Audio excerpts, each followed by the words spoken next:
astrology and why you think it's so important? Exactly what you just said. It really lets you know, it wakes up the unconscious in you.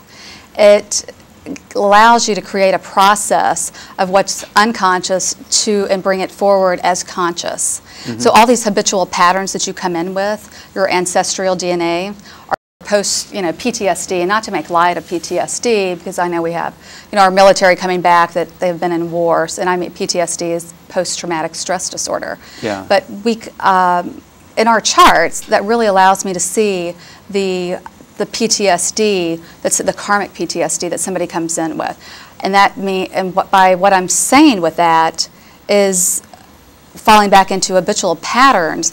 It's like twirling your hair. You're twirling your hair, and people don't even know that they're twirling their hair. Yeah. So it allows them to see when stress hits them in their chart, how they react, and to become aware enough when they're reacting that way to go conscious and to do it different, which changes the grooves in the brain. Well, and I feel like illness and injuries is also on the path of least resistance, so it's wherever we're the weakest, that's where we're most vulnerable, and that's why we'll get sick or injured in that particular area. Absolutely. So what are some of the reasons people visit you? Or do you do phone consultation? I do phone. I'm available by phone. I have 3 different offices in downtown Chicago, West Chicago, and in Naperville. And I have an international clientele, but I'm available phone, in person, and on Skype also. And what do people come to you for? I have a very eclectic, like my math and the different types of astrology that I use. I have an eclectic group. I have people that come to me, for instance, just for health. I work with different acupuncturists and doctors, reproductive endocrinologists, in regards to women that are trying to get pregnant. I mean, actual physicians? Oh yeah, they refer their patients to me. Mm-hmm. So yeah, so I do that type of work. Have you had some success in Oh yes, fertility? yeah, I have actually, yeah. And I don't look at it as my success. I really look at what I do as I'm serving other people. I'm only here to serve. So it's their success, but most people say they're channeling it. It just comes from a source outside of the ego or the I. Right. Yeah, that is true. So, Yeah. but I'm all, astrology. It's all about timing. Even I have people that come to me for for financial reasons on investing, when to start up a business. I also do business astrology. Too. So, what's the best date to do certain things? In fact, I have on my website the best dates. To market to your clients, to start a new business, when to even, consummate a relationship. Not that I'm into that, but I have it all the way detailed down to when to plan for a baby during a growing moon. Well, so. President Reagan and Nancy Reagan, the First Lady, it was rumored or I think confirmed that they used astrologers. Yes, Joan Quigley. Yes. Yeah. Now, you have this website called The Cosmic Clock. What's that about? Well, this right here is a perfect example. This is just like a clock. There's 12 houses. So this is, your 10th house is normally like like 12 o'clock or midnight. Mm-hmm. So, so this is the clock that's going around because we have transits. This is a snapshot of somebody's first breath, and it's actually a snapshot of the royal wedding that's taking place on April 29th of 2011. So it's a snapshot of exactly what the sky looks like, and then I overlay it with what the current. And what can you predict about the royal wedding? There's a lot of planets in Aries. There is, and I'm looking at this. They've got a beautiful moon in Pisces. Both of their charts are very complementary. They're 6 months apart. He's a Cancer sun and a Cancer moon. They do seem like a good couple. Yeah, they've waited long enough to get married. They're going through their Saturn return, which happens when you're 29 or 30. So it's that maturity process coming into their own. Their date that they're actually getting married, though, is it's on a void of course moon, which is, my business clients won't even return phone calls during a void of course moon just because what you're expecting or what you're wanting to happen normally doesn't turn out exactly the way that you want it to. Yeah. So just in looking at the chart in general, there's definitely some push and pull where they're both going to really want to venture outside of the comfort zone, and there's going to be communication issues.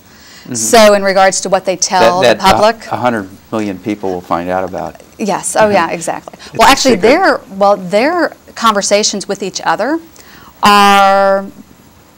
they communicate very well. Both of their Marses are in Libra, so that lends itself well to debating each other. So they like a good debate. Their Mercuries are both in air signs, Gemini and Mercury. So very curious. So they're on the same page. They learn the same way, which is interesting because they studied in college together. So went to school together. Now, anything else you want to say about the cosmic clock? It's really, I actually, before my business went full,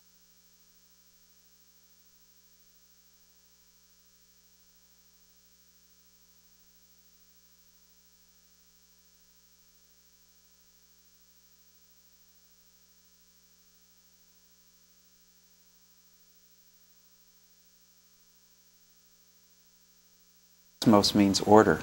right. And so it's like time is ordering everything. So the idea is to get in line with the cosmos by using astrology. I love that. Thank you. Yeah. Yeah. Yeah.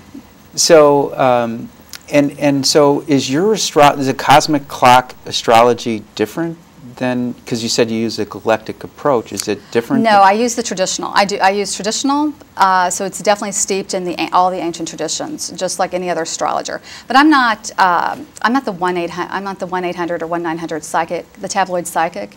You're not calling me up to to find out whether or not am I going to when am I going to meet the man of my dreams. You're calling me up to really find out about the energies that are working. What's the best use of what's going on in my life right now. And how do you use astrology in your life or within your family? I look at it, well, it's gotten me through the best of times and it's gotten me through the worst of times. Okay. So I'm like a farmer's almanac person. It's just like, okay, when is this going to be over? I pull out that farmer's almanac, the ephemeris for an astrologer, and I look to see the transits that are currently going on. And that helps me, guide some of my decisions. And understand, what's going on behind the scenes. Because there's so many, it's not just me, but we have certain soul urges, but we have a predisposition to be a certain way. And so when we get those soul urges, sometimes we just negate them. So it gives me the insight that I need to maybe, take a second look at truly what's going on. And how does your family react to astrology? They ever consult you, or they just... My husband has his own environmental engineering company. He's a PE, professional engineer, and when when he hires somebody to come to work, we hire on a new moon, or we hire somebody on the best date. Their start date is going to be the best possible astrological date. When we're buying equipment or laptops or any computer stuff, I mean, it's all guided by this. Yeah. Hands down. Good. So yeah. And then your mom, is she still? Yes. She calls me up about everyone's health issues. Can you look at this? Can you look at that? Yeah. It's for her. It's it's always just double checking on people's health. Now, and I've been at parties where they've had astrologers. Do you ever do that? No, I don't do parties. I'm not against them. It's just something that I don't do. Yeah. All right. I have a 15-year corporate background. I think that's just I can go woo-woo with the best of them, but I'm fairly, well-grounded and have a lot of common sense, at least I've been told. So. It's probably all there in your chart. Yes. Now, speaking of charts, you did mine, and I'm curious to see what you came up with. Because you just told me a few things before the show, and I just said, oh, my God, this woman knows me. And we just met, Well, it was funny because when I was looking at people's charts that are currently on that are working behind the scenes, there were a few of us that had Moon in Pisces, and that's one of the combinations that you have. You have Moon in Pisces, and Uranus has been at the end of Pisces. So for the last year and a half, so you've really been getting. Uranus is what rules electricity, the lightning. You really get buzzed and zapped.